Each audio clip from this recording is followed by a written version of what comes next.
Good Sunday, Shavua Tov to all. Hope everyone is doing well. Tuesday night and Wednesday is a very important day, a very uplifting day.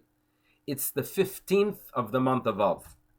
Why is it important? Well, the Talmud provides for us a list of events that occurred on that day. They include number one, remember the daughters of Tzlafchad. They inherited land. Now, there was a concern that if they marry males from a different tribe, land will be transferred from the tribe of Menashe to another tribe. This was considered problematic, and therefore there was a limitation on that generation that when women do not have male siblings and inherit land, they should only marry within their tribe. It's limiting, it's not a unifying experience when you limit, right, women from marrying who they desire. That came to an end a few years later on the 15th of Av, Tu B'Av. So too, unfortunately, there was a civil war described in the book of Judges, and there was actually a curse upon anyone that marries members of the tribe of Binyamin. That too, thank God, came to an end, and there was unity again. The date of the decision to allow marriage into the tribe of Binyamin, the 15th of Av. So too, according to tradition, the Talmud tells us that throughout the years in the wilderness, the generation of the Exodus died. That came to an end on the 15th of Av. The Talmud continues that during the first temple period, the evil king Yerovam ben Nevat, prevented Jews from making their way to Jerusalem. If you were part of the northern kingdom, the 10 tribes, you could not go on a holiday to Yerushalayim. Awful. That came to an end by King Hoshea, and you want to know on what date? Obviously on the 15th of Av.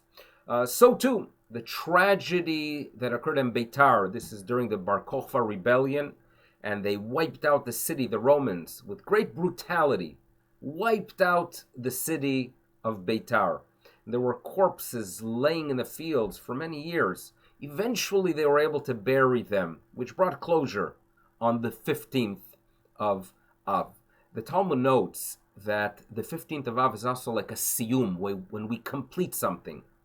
And that was because during the summer, wood would be chopped for burning on the altar. It was needed every single day to bring 2 pieces of new wood. Chopping would occur in the summer, but the mission and the job of gathering that wood concluded on the 15th of Av. So it's like a day we celebrate the end of a mitzvah. Now, when we go through this long list, we realize that all of them have to do with Jewish unity, right? Families could get married together. Jews could come to Yerushalayim. And if Tisha B'Av is all about disunity, right? Our lack of ability of getting along together and connecting as a nation, Tu B'Av is when we come together. And therefore, according to many, the concerns we have during the month of Av that are mazel, quote unquote, is not good, all that comes to an end Tuesday night, Wednesday, on the 15th of Av. It's a day to celebrate, and it's a day to look forward to better times. Tisha B'Av is behind us. The future is better. Now, I'd like to share with you a story that was shared to me by my son Moshe. Moshe came back from Israel, 2 weeks in quarantine, and he's coming out tomorrow, God willing. And he shared with me the following story, which I was very inspired by. He has many friends that went to the army in Israel. Well, it's just a tremendous mitzvah to protect the Jewish state.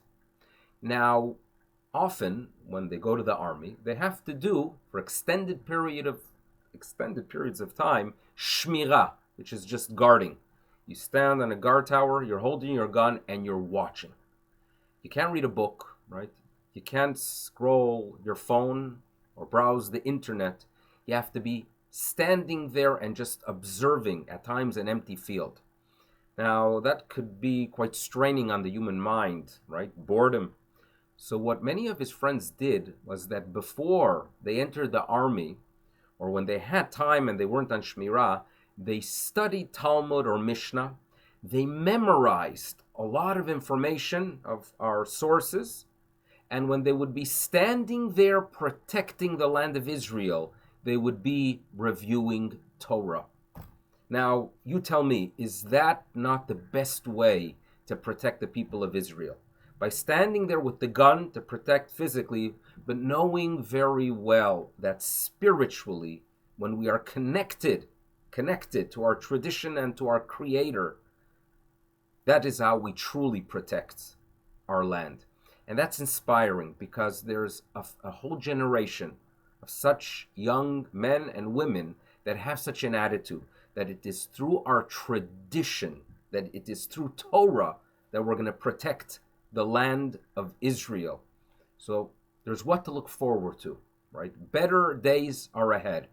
That is what Tu B'Av is about. So it should be a very meaningful Tu B'Av for everyone. And for now, let's keep our spirits high, keep up the good work of having a positive attitude, and do our best, right, to keep smiling. Have a wonderful week. Shavua Tov.